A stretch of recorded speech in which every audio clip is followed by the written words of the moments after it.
Greeting our Hebrew Israelite brothers and sisters. This is L.D. Smith, the Watchman on the wall. Israel, this is our midweek teaching. Grab that King James.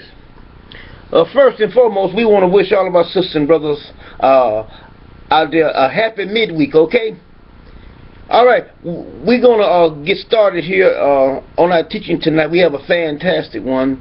And we also, before we get started, I want to mention something to you guys. We know that we're living in some times where the Most High is moving and doing things. And I'm asking you guys to put up you some food and some water, because we're going to be entering into some times now. Remember what I told you guys about Egypt. When they was in Egypt, they prepared and they sat down in their own lot. And when things started happening, they were sitting back enjoying themselves. And then when time to leave, Moses gave them the word, mount up, let's move out. Alright? That's how it's going to be when Elijah come. Alright? But things are really beginning to shape up now. And I'm so excited. I mean, I am happy, to see all these tragedies that are going about in this hellhole. I mean, some may look at it as, well, those are bad things, but God is in control. And see, that's where Israel get off track at, because when they see things happening, they have been westernized, taught, and they think, oh, it's the devil and this. No. Now you know who you are. It is your Father. This is your Father's doing all of these things. So you sit back, and wait, and He's gonna do all these things right around us. So don't be disturbed by it, but just get you some water, and some food, and put inside your home there. So when they lock this thing down, you have food inside your house and water. Okay? Now let's go into our teaching. We always stress to prove Jesus is nothing but a lie, and also the New Testament is nothing but a fabrication and a ball of confusion. Alright? Now, we're going to prove that again today, as always. Let us go to the book of Galatians, the 3rd chapter. Alright? Now, we can begin with the 8th verse. Well, let's look at 7th verse, okay? Well, let's look at the 6th verse. It says, even as Abraham believed God, and it was accounted to him for righteousness. Know ye therefore that they which are of faith, the same are the children of Abraham. Not so. And I'm going to prove it. Now look what he says here. He said in the scripture, foreseeing that God would justify the heathens through faith, preach before the gospel unto Abraham, saying, that's not true. The gospel was never preached unto Abraham. Okay? And look what he says here. Saying, indeed shall all nations be blessed. That part is true, but the first part is not true. It says, so then they which are of faith are blessed with faith for Abraham. Not so. He says, for as many as are of works of the law are under the curse. For it is written, curses every one that continues not in all things which are written in the book of the law to do them. That's true. He told our ancestors that if they didn't do what he said do, they was going to be cursed. He says, now look what he says here. Verse 11 says, but that no man is justified by the law in the sight of God. It is evident, for the just shall live by faith. Not so. Now, if you guys have some time, go over and read the 1st and 2nd chapter of Job. And it will tell you there in Job that Job was a righteous man, one that feared God. Job did everything, right by the book. Boom, boom, boom, boom. Right by the book. And God still came and took all his kids from him. Killed every one of them. And he said that Job feared God. Huh?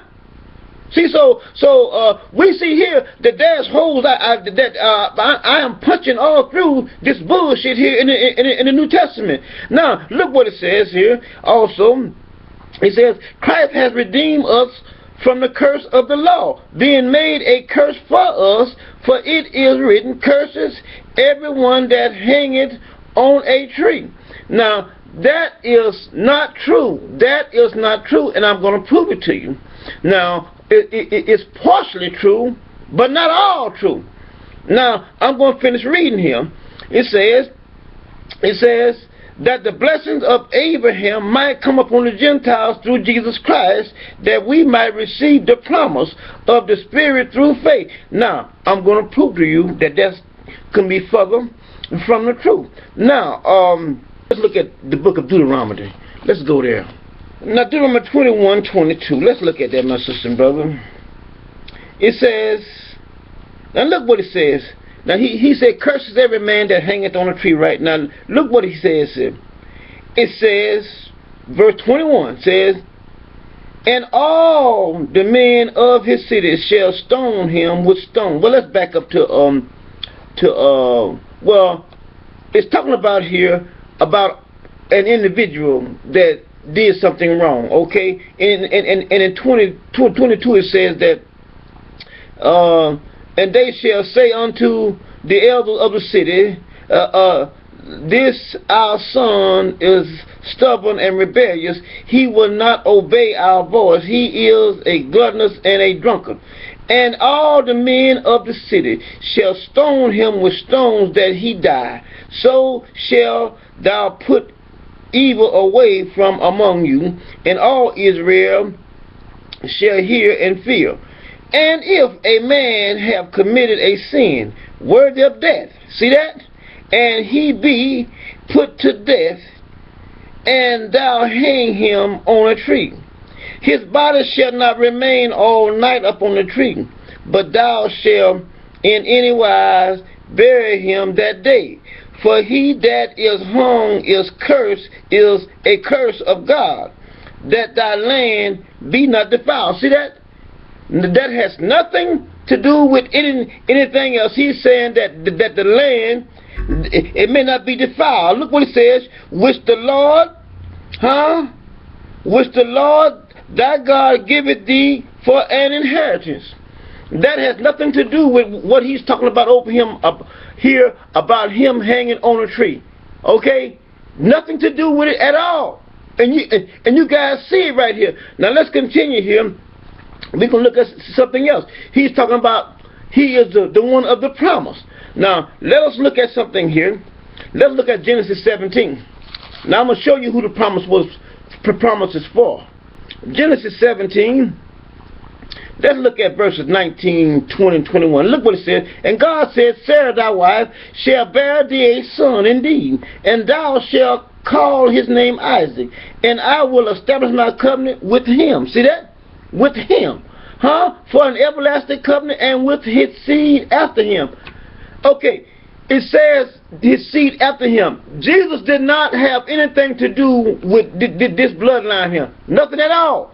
Now, to show you who did have something to do with it, I'm going to show you here when I go back to Genesis 32. But let us look at Galatians 3 again.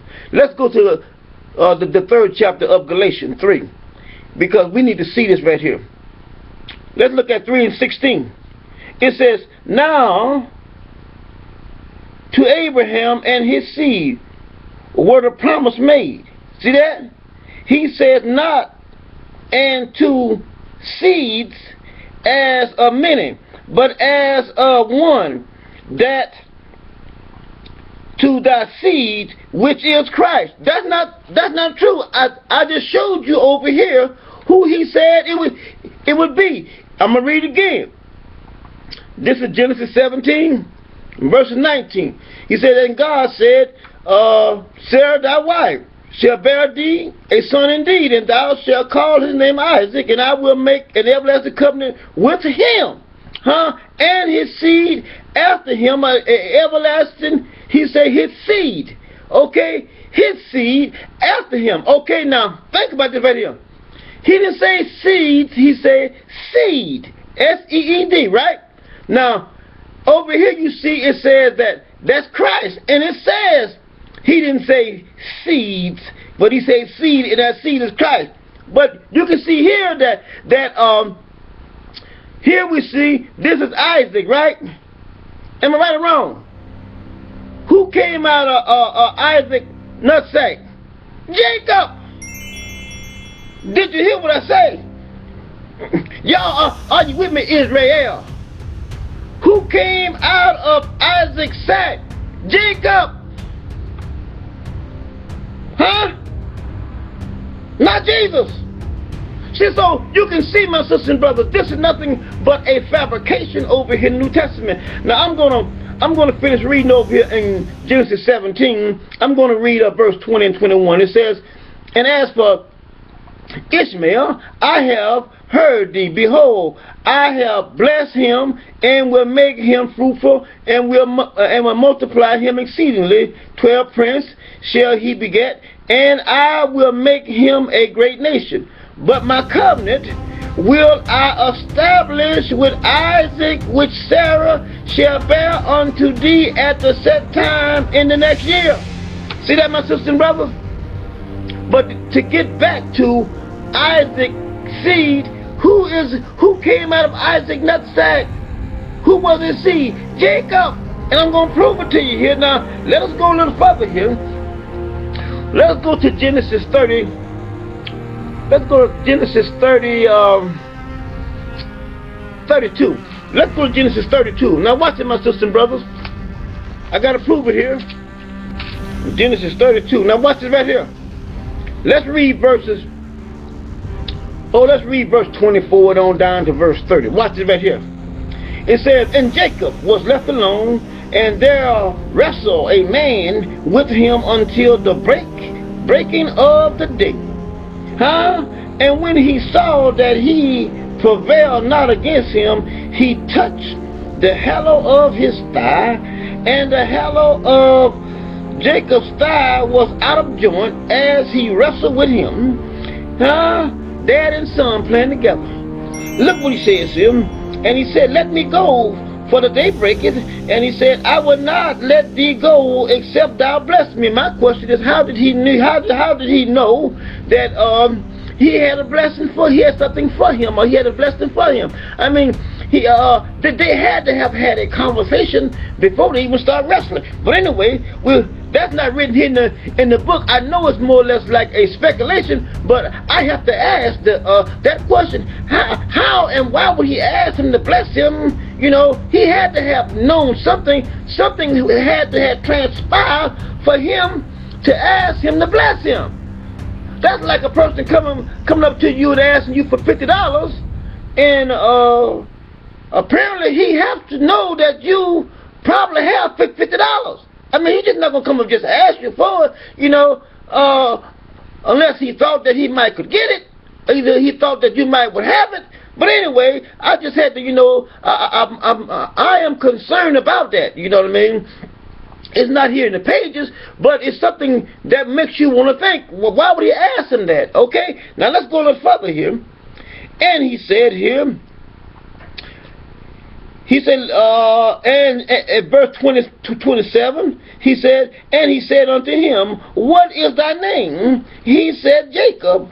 And he said, thy name shall be called no more Jacob, but Isaac. But Israel, for as a prince hast thou power with God and with man, and hast prevailed. And Jacob asked him and said, tell me, I pray thee, thy name. And he said, wherefore is it that thou didst ask after my name? And he blessed him there. And Jacob called the name of the place Peniel, for I have seen God face to face, and my life is preserved. See that?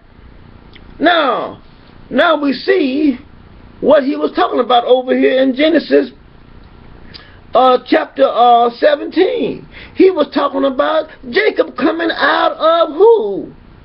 Isaac, not Jesus. Jesus said that he's the one. But my sister and brothers, I just showed it to you in the pages.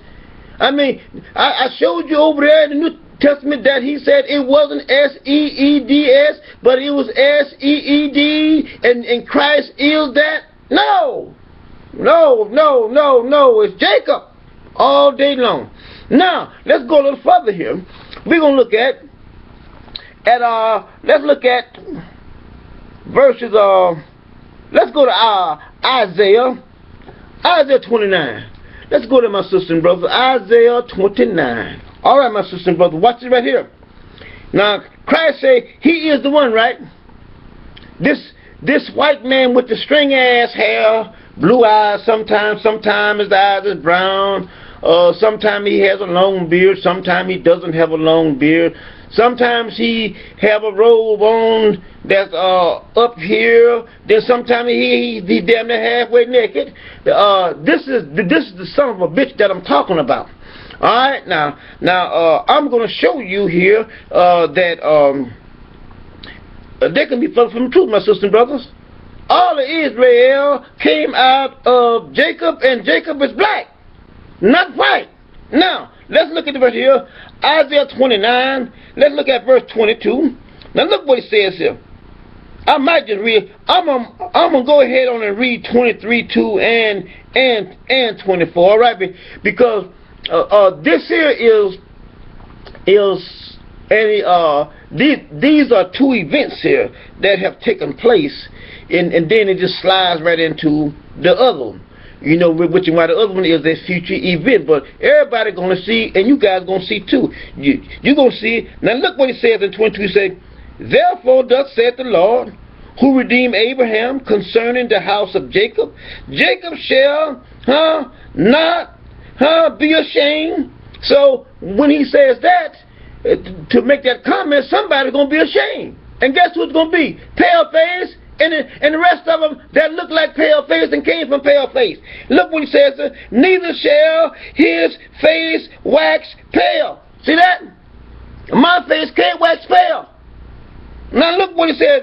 I'm going to show you a picture here of everybody is the same color. Now look what he says.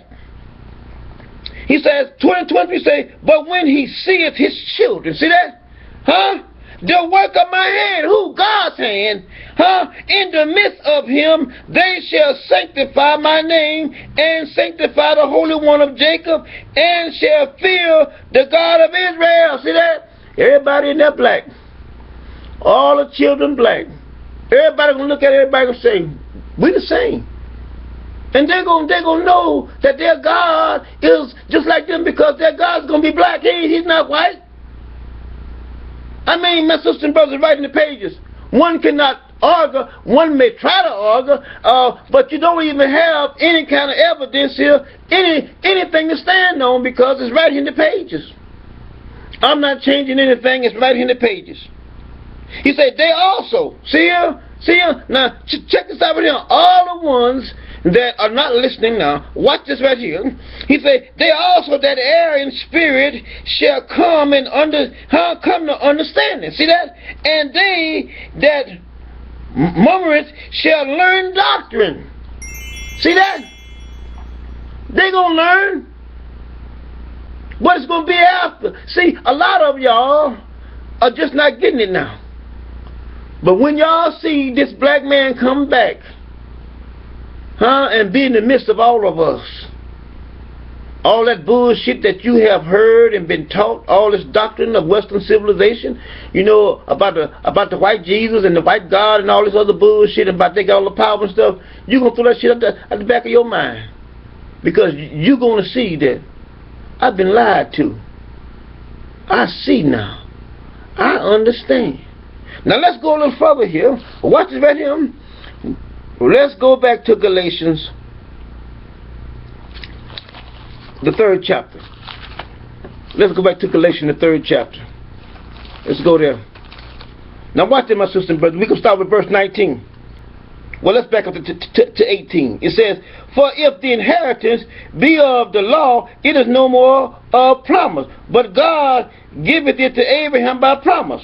Sure did. Wherefore, then serveth the law. It was added because of transgression, till the seed should come to whom the promise was made. The promise was made to who? Isaac.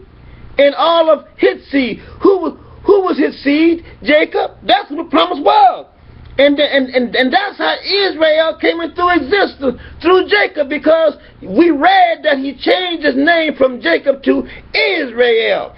Now, let's go a little further here. All this right here I'm reading now is bullshit. Number garbage. Verse 20 here says, now a mediator is not a mediator of one, but God is one.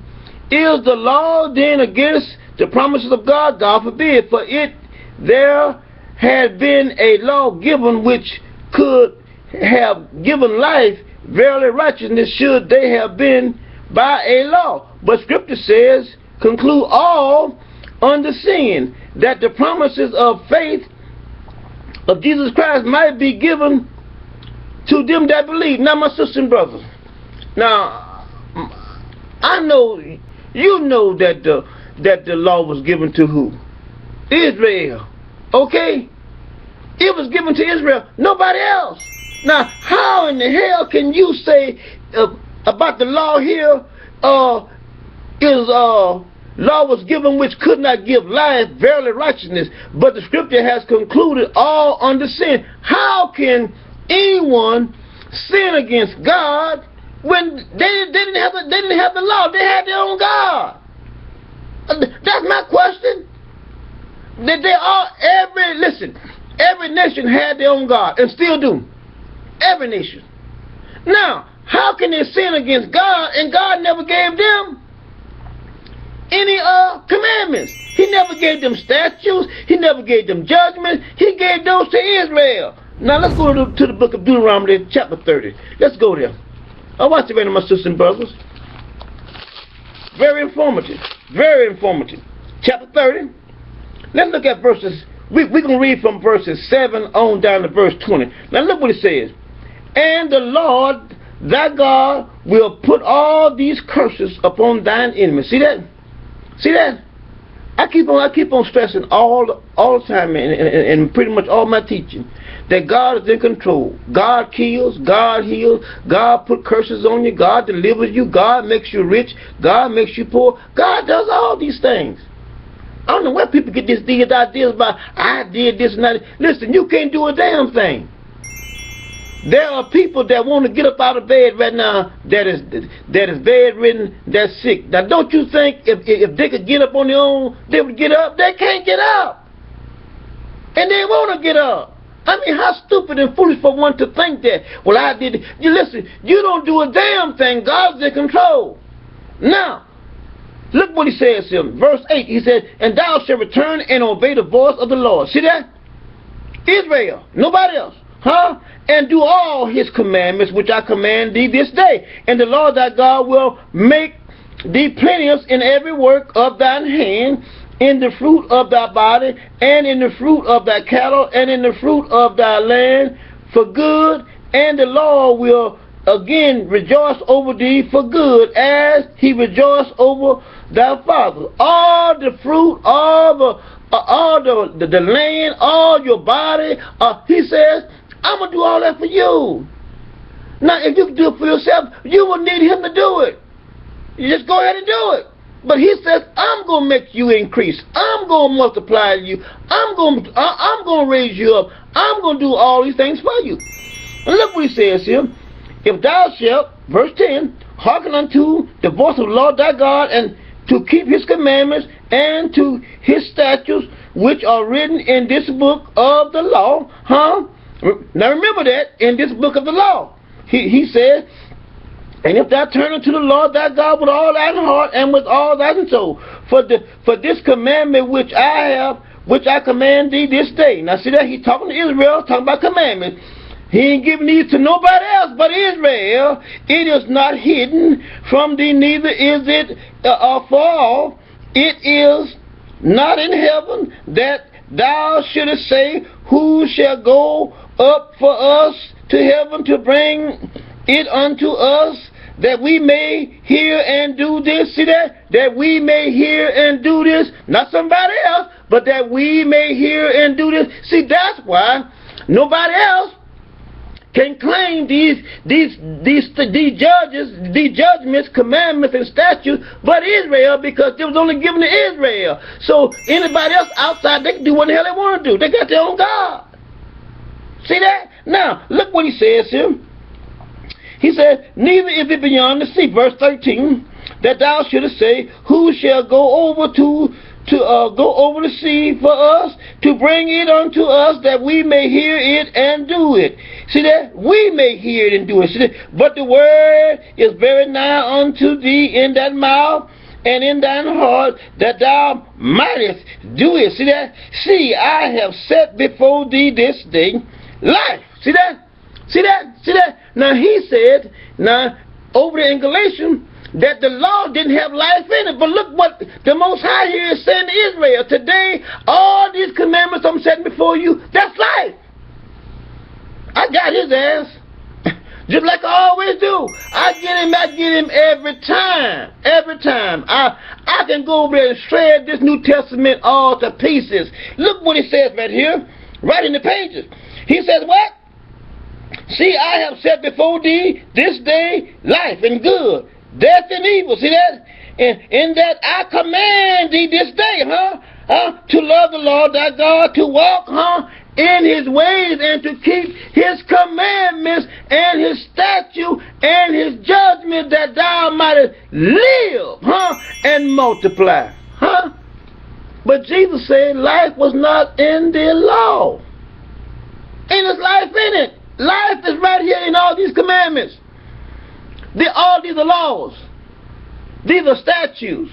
These are judgments. All of them. Look what he says here. He says, and multiply, and the Lord thy God shall bless thee in the land whither thou goest to possess it. But if thine heart turn away, it's so that thou wilt not hear, but shall be drawn away and worship other gods and serve them. I denounce unto you this day that ye shall surely perish, and that ye shall not prolong your days upon the land whether thou passest over Jordan to go to possess it. See that? There's life there. There's life in it. All you gotta do is just be obedient, and I'll prolong your days. You can live. But according to Jesus, there is no life. He has redeemed them from the book of the law. And all these right here, all these Old Testaments over here, where it starts out at Exodus, and all of these right here, Exodus, Deuteronomy, Numbers, all those right there, all those are books of the law. Yeah. Those were the statutes and the judgment that he gave his children. And as long as they did what he asked them to do, they lived, and then they prospered. They lived good. It was nothing but happiness all around. Couldn't nobody beat them. They always defeat any and everybody they wanted to. See that? Isn't that something, my sister and brother? Life is in everything that the Most High said. Now, let's go on down here to verse 20 here. And I'm going to close out here in verse 20. Well, let me look at, let's read 19 and 20. He says, I call heaven and earth to record this day against you, that I have set before you life and death, blessings and curses. Therefore choose life, that both thou and thy seed may live, that thou mightest love the Lord thy God, and that thou mightest obey his voice, and that thou mightest cleave unto him, for he is thy life. Isn't that something? But Jesus says that he is the truth and the life. No man cometh unto the Father but by him. How stupid, how wrong for any black person nowadays, as much as information is out here, to follow behind some stupid ass bullshit like that. I mean, God here is plainly saying that to Israel, I'm your life. I mean, well, why would you want to go to somebody else for life? And God says, I'm your life. But anyway, let's finish this off here in verse 20. He says, and lengthening of thy days, that thou might dwell in the land which the Lord swore unto thy father, to Abraham, Isaac, and to Jacob, to give them. I don't see Jesus nowhere in there. He ain't promised Jesus a damn thing. Did you hear what I said? God never promised Jesus a damn thing at any time. And see, I'm so sick and tired of these stupid ass people, you know, so-called preachers and all this sort of bullshit, talking that bullshit. I mean, show me where God promised Jesus anything at any time in the Old Testament. And I will leave this website. I'll shut it down. It's not there, because God never promised Jesus a damn thing at any time. My sisters and brothers, we thank you, and we're very grateful that you allow us to share a word during the midweek teaching. Until our Sabbath, shalom.